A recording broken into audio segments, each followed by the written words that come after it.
Hello and welcome to This Week in Property. I'm your host Richard Swan and we are in the studio again today. We've got the big light on, the Property Pros spotlight on. That means we are dragging in people from the trenches, from out there in the world, doing stuff in property, actually getting things done, getting deals done, and just chatting to them, getting to know their story, what they're up to, what kind of deals they're focusing on. So the lovely two gentlemen that I have with me today, starting from my side here, is Greg White, and Thorben Dorer, who we'll be calling Thor today. That was not bad, wasn't it? Thorben, that was quite good. Really good. Come on. Welcome, guys. Welcome to the studio. Thank you. It's great having you here. This is great. So, Brilliant. Greg, Thor, before this mental collaboration he used to in building this empire together and stuff, what's your stories before this point? Thor, do you want to start? Because they can guess from the Thorben name you're not from Southside Glasgow. Do you want to just explain your background and stuff that brought you to this point? Yeah. Do you want me to start like from the school or? Yeah, by all means. Yeah. So I'm from Germany. Yes. And went to good schools and stuff. So I had like quite a comfortable life. Fucked up. No, actually, comfortable life. You've triggered something we've had a chat about before. The book that started me in property and investing was Rich Dad, Poor Dad.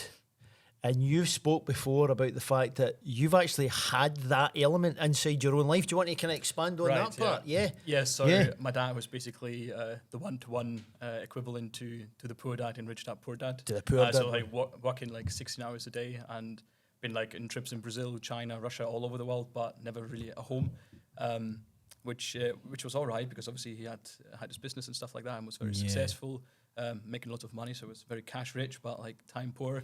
So I missed out on a lot of things with us. So I've got like 3 siblings as well. So we never really seen too much of him. But as I said, like we've got quite the comfortable life with everybody had like the latest clothes, televisions, like 2 cars, a sports car, and like a family car and all that kind of stuff. Right. So in that sense, we were very comfortable. We all went to really good schools and stuff. But again, so like the time freedom wasn't really there and couldn't really do much. I've got a daughter, and so I don't want to make the same mistake in that sense. Sorry, Dad. But I don't want to make the same mistakes and spend all my time working. I mean, I love work. Yeah. And it's my passion, honestly. Like, I can say that I love what I'm doing just now, working for myself, working the business. But I don't want to get carried away and be like 16 hours, 17 hours away. Be like all over the place, but missing like huge milestones. Yeah. So, for example, the first mile of my daughter, when she started crawling, walking, all that kind of stuff, I just didn't want to miss that. And that was more or less the starting point as well when I started the business. So I was perfect timing for that. And love it. Yeah, I didn't want to do that as well. So how are you finding that, being the dad? How's that for you? Life changing, yeah. It's amazing. Yeah, a game changer, isn't it? It's tough, but it changes your world. And, your life. So and everybody all fit and healthy. Everything's great. Yeah, all going really well. Yeah, she's just over 2 now, going to nursery in summer. So I'm really excited. It's so quick how it happens, isn't it? Just these wee little snapshots and stuff all the way through. It's amazing. Brilliant. She's wild as well, isn't she? Keeps you on your toes. That's class. And Greg, for yourself, any Rich Dad, Poor Dad? Different story, different background? Well, I've actually got a sort of wee story about Rich Dad, Poor Dad, about how sort of maybe I got started with property. But going back to the beginning, for my career, I was an electrician to trade. Right. Worked sort of commercial, industrial side of things, so building sites, travelling all over the country, which was not so good. You're away all the time, causes issues, you know what I mean, at home. And then, so I was working in a substation down near the borders, and that's sort of when I was getting started. You want to call it a self-development journey. Okay. So I was listening to a lot of audiobooks and stuff, and one of them at the time was the Rich Dad, Poor Dad. Right. 2020, driving down the borders. And I remember one of the things that stuck with me was once you start seeing opportunities, you won't stop seeing them. Yep. And then I remember listening to that, and I was on the side. I was doing my homers. A wee electrical business started up as well, and I was like, when are these opportunities going to start falling? And it just never happened to me, and it just stuck with me. And then that's when I started kind of reading into a bit property stuff, and that's when it was like a penny drop moment. Wow. And where I wanted to go, and then before you know it, I was doing Paul McFadden's course, and started up my own property journey property business, sorry, before meeting with Thor and collaborated. And Amazing. that's where we're. In fact, we're that going. even that connection, I've laughed about that as well, chatting to Thor, how that came together a wee bit magical as well, because you've talked about Paul's got his jumpstart course thing, you were at that, and then the protege thing, and then there was it Conic Hill? There was like an outside event. Yeah, you both climb up the hill. Did you say you were actually side by side in the photograph? Is that right? Yeah, so we actually not even talked to each other. Yeah. Never said a word? No, never said a word. I was actually late, so I was with a couple of other people from the tribe as well. Yeah. And we were late because someone had like these huge walking boots and wanted to go up and took like 10 minutes to get ready. And all the others started going and tried to catch up. So we never spoke a word up. And then on the photo, as you said, we were next to each other and then walking down and got chatting. So Basically, I sort of missed out the fact, obviously I was working down substation, but then I went offshore. Yes. So big part of your life just now, isn't it? Major. Takes up a lot of time, brings in a lot of money, but takes up a lot of time, and time's what I need for the business. But when I started my own property business, Thor, I didn't know at the time, who stays basically walking distance from my house, it was a case of, I've got This this is viewing. getting weirder and weirder. I never knew that part. What? It's a bit strange, yeah. Whoa. But, it was like, look, I've got this lead. Can you go and view it for me? Right. And it was a case of how we structure this, if we get a deal from it, blah, blah, blah. Yeah. And then actually kind of came apparent, look, we can work well together. Do you want to have a look at just getting into business together? And then Right. that's been it ever since, yeah. That's bonkers. That's like one of those moments, isn't it? Somebody's watching. Aye. Oh, can read bit your memoirs already, looking back the way. And we're only just down the road from each other. That's amazing. That's absolutely brilliant. And did you have a specific path in mind? Because as we know, when you get to learn all this stuff in property, I could be a buy-to-let landlord. I could run service accommodation. I could build land. I could flip properties. I can source properties. What did you have in your heads and your own individual paths? What did you say? yeah. What did he have? What did she have? Yeah. So as Greg said, so we had our separate businesses going up. So, so I attended the jump set in January, and after that, I set up my business and everything after signing up for the course. Yeah. I've done it in April, and he's done it in August. So I had my business set up and everything, and up and running, had my marketing board and everything, and then obviously we met each other. Yeah. And then met up and said like, let's get this together, and we both were doing sourcing. Right. And that's when we found out as well, saying like, oh yeah, we're like half a mile away from each other, so Yeah. so amazing. close, and said why not combine it if the work ethic is the same and Yeah. the goals align and everything. So that's what we're doing. So property sourcing is the main. The main thing that we're doing, and Brilliant. got like 15 other business ideas already that we wanted to materialize. So Yeah. I think property's funny like that. There's so many things that can be bolted on. Aye, You know, and we've got so exactly. many ideas for it, but it's a case of like just stay in a lane for now, get this nailed down, Right. the sourcing nailed down, continue to build that, then we've got some big ideas for Then expand. bolting stuff on Aye. soon, yeah. And for the folks listening, and I've spoken on other shows about this, so just so they're clear, because people maybe have no connection at all with property. So sourcing, you guys, you have a business, you have a company that can provide a service to people. You can find properties for investors. You can find them in certain locations, you can run all the numbers on it, due diligence, you've handled the viewings, negotiations, all that kind of stuff, and that's what they can pay you for. And of course, it's a brilliant service. If someone listening in just now is a an investor with the money, but they don't have the time to do that, or they don't have the skills that you guys have to do that, they can come to you, can't they? Yep, that's Yeah, which is brilliant. Remember to do that, folks, inside the show notes page whenever it's safe to do so. Go in there, there's a wee list of links, and then just click on the links, follow the guys, get in touch with them, reach out to them, and they might be able to, if you're lucky, might be able to do some business for you. Is there anything else within those services at the moment you do? Like, do you manage the refurbs and stuff, or do you not do that part? Yep. How do you design things? they would do the whole hands-off. Is it the full approach? The full thing. So basically, we find the deals, manage the refurb, and then also manage the sale or like the renting out and all that kind of stuff. So basically, from start to finish.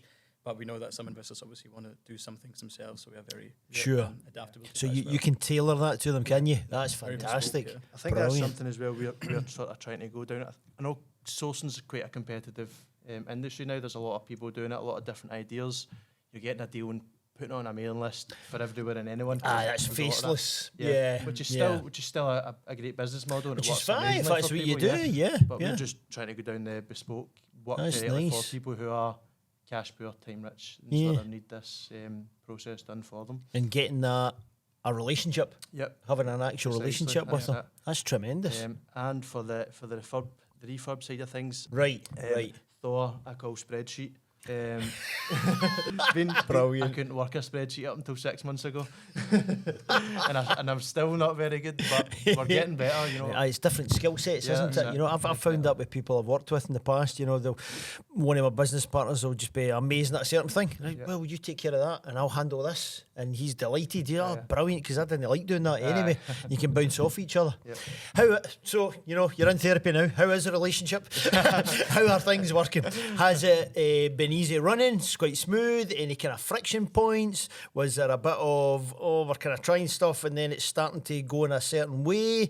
How would you say it's kind of formed for you? Do you want to do it? Yeah, Oh. I think we're both easygoing guys, you know, Right. and I think we're both. Do you think that helps? Definitely, Yeah, yeah, right. and we're both honest as well. Like if someone disagrees with something, like we're both big boys, you know what I mean? We Yeah. can talk about it and talk it out. So I Brilliant. would say that's Brilliant. definitely helped Yeah. for a few things. Obviously, there's things that maybe one thinks the other, and it's just a straightforward right. Where do we move forward with this rather than having a Right. argument, a disagreement? So Yeah. have you got anything? No, not really. I just what you said as well. Yeah. So obviously, like we have our own opinions, and we Yeah. do have arguments in every good Yeah. relationships. Yeah, You obviously exactly. have friction because if you're just a yes sayer, then you're just working for That's someone, right. but you're not Yeah. working with someone. And Yeah. so bringing our own ideas to things, and Mhm. when something's not good, we obviously address that as well. Yeah. think that's really good. But we do that in like an appropriate manner. We're not just saying like, "Oh, that was super shit. Like, how can you do this?" Yeah. We say like, could have we done that better? Stuff like Yeah, that. so you're like doing that review process Yeah, like for the every- next We've project. got every week. We've got a plan, do, review, improve meeting. Brilliant. And that's when we go through things and saying like, oh, this was really well. We could have done better over here, and it's been going really well for that. Yeah. That's fantastic. And it is good to get things, just what you said there about, you know, we're big boys, we'll chat about stuff, because that's how partnerships break down. You know, people hang on to stuff. They don't talk, don't communicate. Yeah. I didn't really like how you handled that, or I wish we hadn't done that deal. And then it falls apart, you know, because Exactly. there's not a full trust there. So it's good that you have got that. Offshore. Yep. Now, that's major. I know a lot of people have had that kind of part of their lifestyle, their business. It's a big time drag. Yep. It's physically taking you somewhere else completely. How are you managing that just now? Yeah, so I think there's a lot of people that work offshore that are involved in property, including myself. It seems to be something that people sort of can gravitate to. It's equal time. 50% of the time you're here, 50% of the time you're away. Right. That gives you a lot of time to do property. Yeah. But then for 6 months of the year, you're away from your family. You know what I mean? You're away from your friends. You're in the middle of the ocean. Anything happens, there's nothing you can do. You know what I mean? You're out Exactly. there. But at the same time, the money's good. Not going to lie about that. Sure. It gives you money to get started and get ahead in property. Yeah. That's been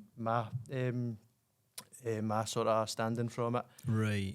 Where we're at just now is just trying to go full time in the business. As you got that as a target? That's a massive target of us. Okay, We're okay. very close. I Oh, would say. really? Fantastic. I knew it was and going well. I didn't yeah. know how well. That's Yeah. fantastic. Extremely well. We'd set an initial Brilliant. target. I don't want to say too much. I don't know if the employers could be watching that.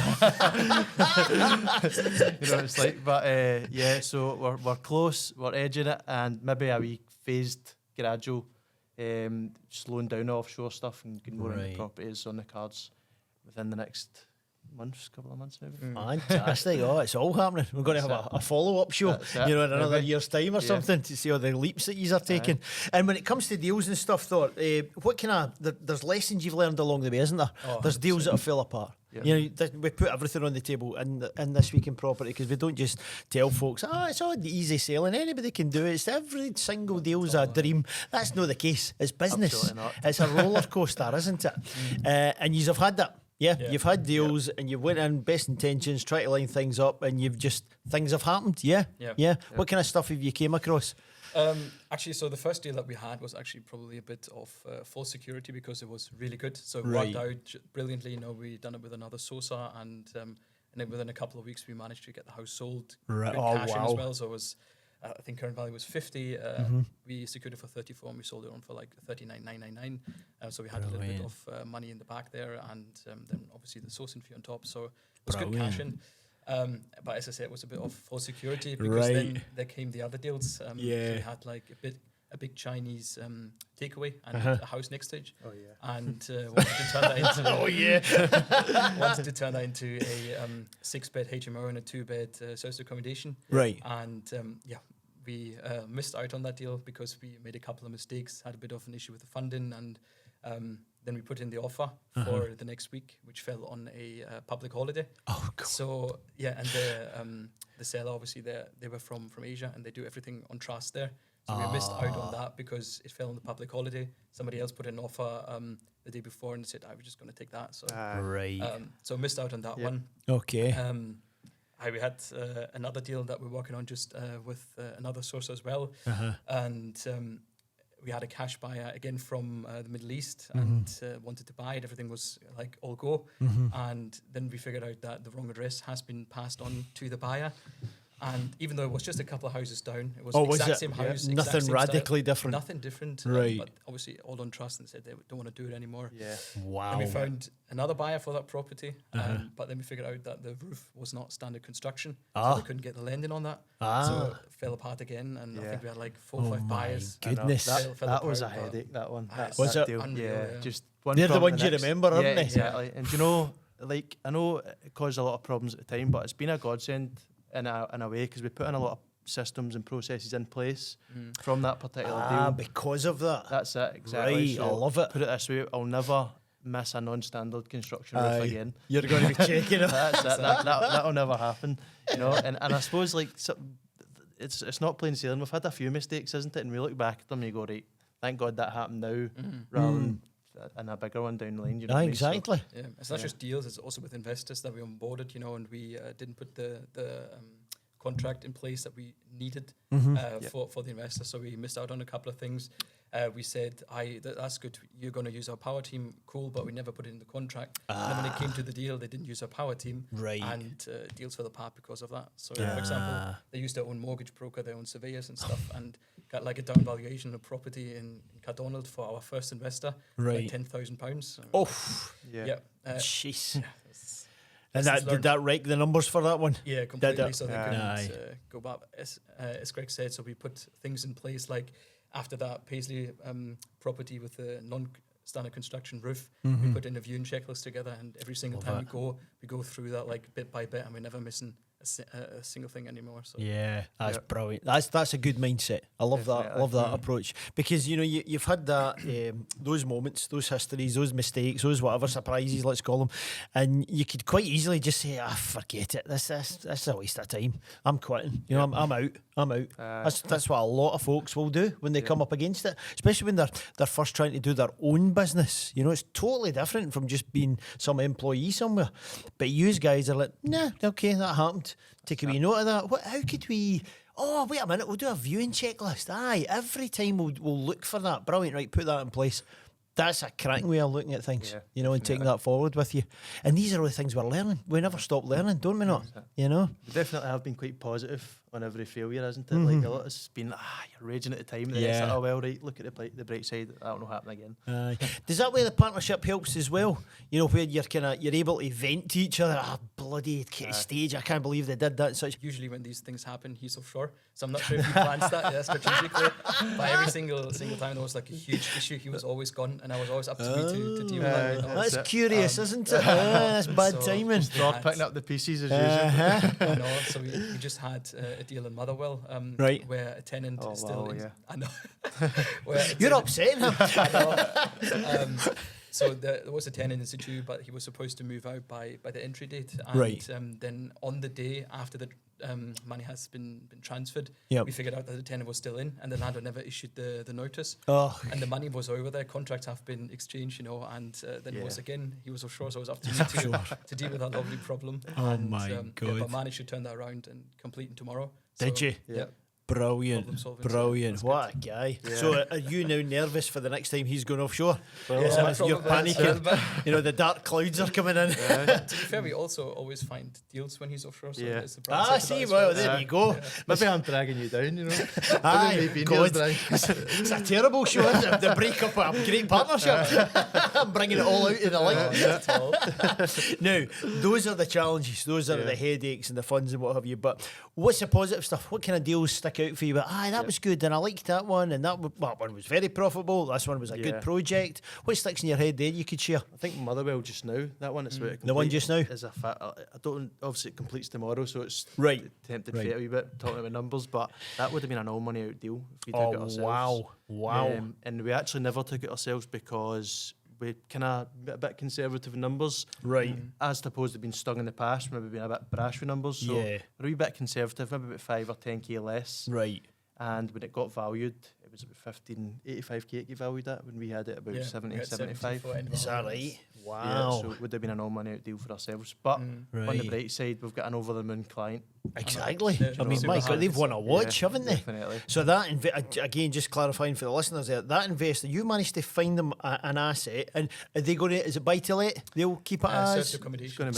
Service accommodation one. So they're able to buy that asset through your work and then extract their money right back out again and then continue to invest somewhere else. That's what you're able to do. Cash out as well, so a bit of cash surplus. So that's class. Perfect, isn't it? It is. It's the dream. It's the investor's dream.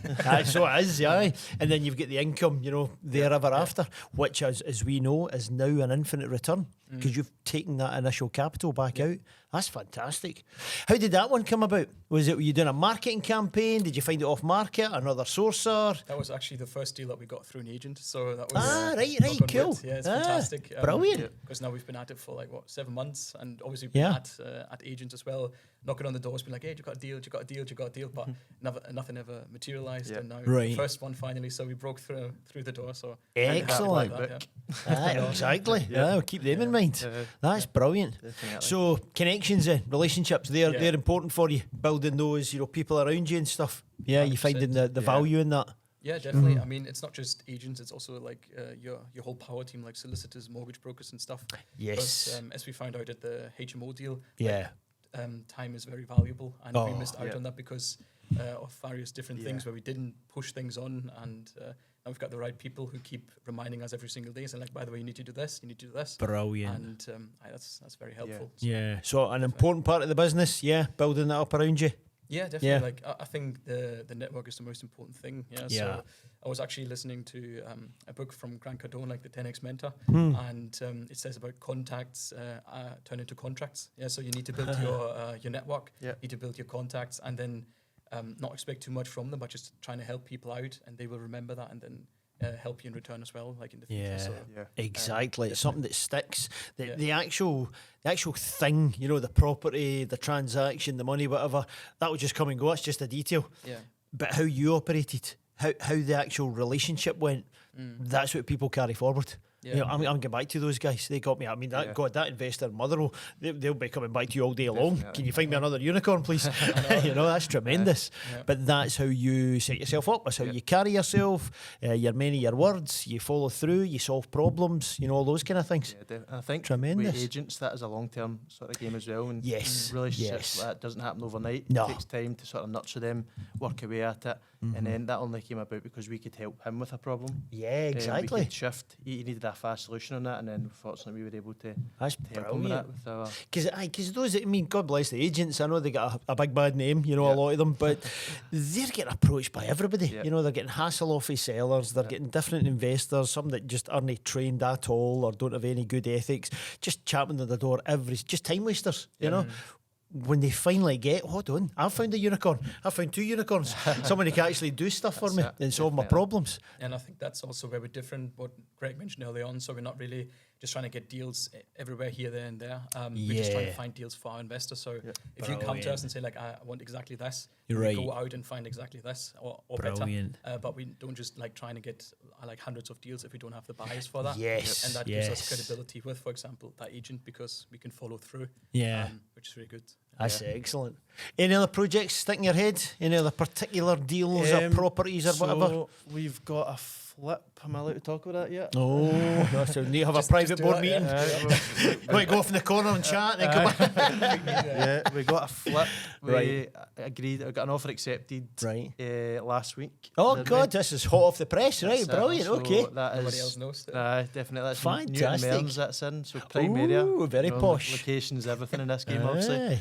And the numbers are class in that. But it's 80k, 30, 40k refurb max to pay on the roof, and then Right. about 160 at the back end. So Wow. so some good numbers. And That's a gonna be- cracker. gonna be That's a really again good one like for very us, yeah. conservative because we don't want to be getting caught out, and that's like 35, Yeah. 45,000 profit on that. Aye. With the conservative numbers, and if we're lucky, it's obviously through the roof. So The cherries on the cake. That's brilliant. And And we're that- checking that roof. Yeah, You mentioned the First roof there. year, first I'm year. getting flashbacks. I know. Aye. And that's came through our network as well, Is just it? for posting stuff. And the conversation I had with the guy who sold it was, like he said, if I didn't see you posting stuff on your social media, I wouldn't have spoke to you. So There you go. that came without just putting yourself out there, which is something we struggled with for a while. Sure. A bit of imposter syndrome, of Of course. You know what I mean? Of But course. as soon as I've started doing that, stuff starts happening. You know what I mean? People Yeah. start seeing what you're doing, Yeah. and as soon as something comes up, they think about you. There's something to talk to. Yeah, So- that you're now in their heads. Yeah, that's Oh, it. those guys are consistent. They're, Yeah. they're taking action all the time. I've seen them there. I've seen them there. Now they've got another one. Aye, they know you. They almost feel as if they know you Aye. before they've even worked with you. Sure. Aye. So that was is that a flip? Sorry, Thor, on you go, mate. No, I was just wanting to say that Yeah. that shifted a bit because at the beginning we tried to reach out to people who were where we are just now. Ah. We tried to get some help, but lots of them obviously were busy with their own stuff, so we didn't really get that. And Yeah. I know it's that people reach out to us. We feel like we're in that position where we once reach out to people who were in that, if that makes sense. Yeah. So, that just shifted a little bit, which Yeah, is definitely. Ah, that's yeah. nice. It's a nice wee kind of progression, isn't it? yeah. Yeah, feeling those different scenarios. I love that. And that flip, you managing that for yourselves, or are you doing this one for an investor and you're making your money out of it? How are we doing that one? Is it your own flip or? Yeah, so it's our own flip, but Aye, we actually done a fantastic. joint venture with one of our clients because they Oh. were looking for flip as well. Right. And they've been waiting for a couple of weeks, not too long, so Yeah. we're still within our criteria. But we thought, why not just like trying to do a joint venture and give them more than what they wanted? So I think it was 20% money, like cash on cash they were after. Right. But with our flip, it's like way above that. So we just Oh, brought God. that to them, and they were obviously again very happy. So That's Yeah. excellent. And what we talking kind of timelines and you stuff? What we do? Are we adding bedrooms? Are we just tarting up the place? What? How long? Because you mentioned there was quite a bit of money in the refurb, Yep. wasn't it? Yep. So it's Yep. a full rip out. Right. And putting it to high spec. There's not much scope for changing the layout or stuff. So it's just going Right. to be new bathroom, new kitchen, Right. full plastering throughout, painting, and sort of herringbone flooring stuff. We've got a few ideas for that. I'm going to get an architect in Ah. to give us a second opinion. But yeah, there's great potential in that. Aye. Where we've left a bit more money in the refurb is to deal with the roof if it's required. Right, Because it is right. an older roof. So. Right. So we don't know for certain yet. That's still something you'll check out yeah, to the nitty gritty definitely, level. Yeah, we've Right. left a bit in there as a contingency anyway, just to cover us. Sort Yeah. of thing. But yeah, no, that's going to be a cracker. Fantastic. We'll be managing that ourselves. Aries. Yeah, Yeah. Brilliant. We'll be taking that on. Brilliant. We've got a few trades already lined up to come in and give us some quotes and measurements and stuff. So Yeah. yeah, it's kicking off soon. I think with selling it, we've got the 6 month rule. Right. So obviously For it's the going next buyer. Yep. So we're not as time conscious with this one as maybe some of the clients' refurbs where Yeah. it's 6 weeks. You want to get a tenant in. Aye. So this one we've got plenty of time to play about with it, and Right. aye, that's going to be exciting. And the spreadsheets already. He's got it. spreadsheet's that all one. good, money's all good, Yep. all sorted out. Yeah. See when we talk about stuff like you had the Chinese restaurant thing earlier, potential HMO, and we talked about flips and stuff, Newton Mearns, etc. Is there wee things that you actually fancy doing? You know, I really want to do a particular commercial or residential project. Oh, I really fancy doing a listed building. I want to do one where we add a bedroom. Any wee things that float your boat, if you like, that you are thinking of, you fancy? Yeah, so there's one that I've actually tried to get. So I was in contact with the owner of a school that was a listed Right. building. It's in Govan, so I can publicly speak about it because it's never going to sell. Right. But yeah, it was a really good potential. It was like 20 flats that you could put in there, but you couldn't actually Wow. view the property because it was like empty for like 20 years or something. Too Um, dangerous. Yeah, and I was in Right. contact with him trying to buy that off him, but he just said, "Nah, just leave it." So Just it's sitting on unfortunate, it. But Yep. I think that would be cool, just like a huge old building and just putting a bit of love back into that. Yep. And, yeah. There's a lot of old buildings out there like that. You know, we I know. drove Oh, through Govan yeah. earlier, and they're all over the place. You know, I know, so we actually And passed that, it, that yeah. gets back to the Potential. thing you said. Yep. Once you see an That's opportunity, it. you can't stop just- seeing they them. keep falling on your plate. Yeah. There's so many buildings, disused buildings out there that's Yeah. there's opportunity everywhere for development and sort of projects and stuff. So yeah, bigger commercial projects is definitely on the cards. Right. But hopefully next year maybe you could start Tremendous. looking at I know. some. You're changing that community. You're actually taking this horrible, disused Eyesore. building. It's just an eyesore. That's the very word for it. And all of a sudden, you've changed it. You've added value. You know, you've brought value to that place. More money that's getting spent in the local shops, for example. You know, families that have got cracking homes. You know, those are the problems that you guys are solving. You know, because property folks, there's a lot of bad press. You know, and it's just the press. It's just media, negative stories. You know, oh, they're doing this and they're making money that way. No, they're actually doing stuff that other people should be doing. They're doing the things that governments haven't done. They're providing the homes that everybody's struggling to find. Bringing family homes back to the market, you know what I mean? So exactly. Something like 70,000 empty homes in Scotland or the UK. I can't remember the exact number, but it's something. Just sitting there. Yeah. And like 300,000 we're short of every single year. So Year after year after year, I know. But it's you guys actually getting your sleeves rolled up and taking care of it. Yeah. You know, tremendous stuff. Have you got a particular milestone for next year? Is it on the front of the offshore onshore? That's the main one for you. Try to tick that off. So we've got a date obviously in mind very soon. I'll not say the date. No. That's as soon as we get to that date, it's right. That's it. We're going full time now. But we've also got a figure. If we hit that, then it triggers. If you want to call it that, trigger it earlier, and then that'll be full time. So yeah, we're on the cuff. Aren't we? Brilliant. And we obviously set some massive goals for amount of deals we want to do this year. Amount of profit we want to make, and obviously they're massive goals for a reason to give you that target. Aim for the stars, that's hit the moon, as they say. At the very least, that's brilliant stuff. The relationship itself, we spoke about that briefly and stuff. Any tips and tricks you would give to folks who are wanting to start out as a partnership? You know, maybe bumped into someone, they've got a pal who wants to get into property, whatever. Have you found a certain way of doing it, of handling it? So first of all, I would say it's very important to speak about your goals, like in depth, because we met up as well in a coffee shop and just started talking. He said he wants to be a millionaire. I said I want to be a billionaire. 5 minutes later, straight away, he wanted to be a billionaire as well. Changed the competition's underway. Not about a trillionaire. So just like checking that the goals align, the work ethic as well. Like how many hours can you put in? What is it that you actually want out of this? Why are you doing this? That you know that you've got a strong why from your partner as well, so that they don't just stop the work after like a couple of weeks when you don't get any deals in. And that was just really good. And we also spoke about how we're going to deal with conflict and everything. So we addressed that and said, if something pops up, if there's friction, or if you say we want to do this and I say we want to do this, how do we operate that? So we've got like, not like a checklist, but we've got like a procedure that we go through. And if we can find a solution for a deal, I say, I really want to do this deal. And he said, no, we don't do this deal. If we can't get a clear yes, we're not doing it. It's just... I think you have to have that in from the get-go as well. You have to have that agreement. So actually do it before the trouble comes. Definitely. I think they're just work ethic as well. You need to make sure you're both pulling in the same direction. And it's someone that that matches your work ethic and your sort of ethos before getting into business. And a lot of people jump into business with someone straight away. But you maybe need to take a bit of time to get to know each other, which is me when I first spoke to Thor. Can you do this viewing for me? Can you follow up that lead? And then just see if things work out and if it goes right before sort of jumping in. I like that. And Thor, you mentioned obviously partner and stuff, having folks on board around you, which is a great thing. You know, that family life, personal life and stuff supports everything you're doing. But you've also faced the other way. You've spoken openly about, you know, detractors and people decrying you. Oh, this will never work and this will... But how do you shut that out? How do you deal with that? That's a very good question. So it was just a shift in mindset. So I didn't tell anybody until after I've done the course I was going to do my property stuff, because I knew that there was like lots of mindset training in here. And I think without it, I might have like crumbled. It was really good.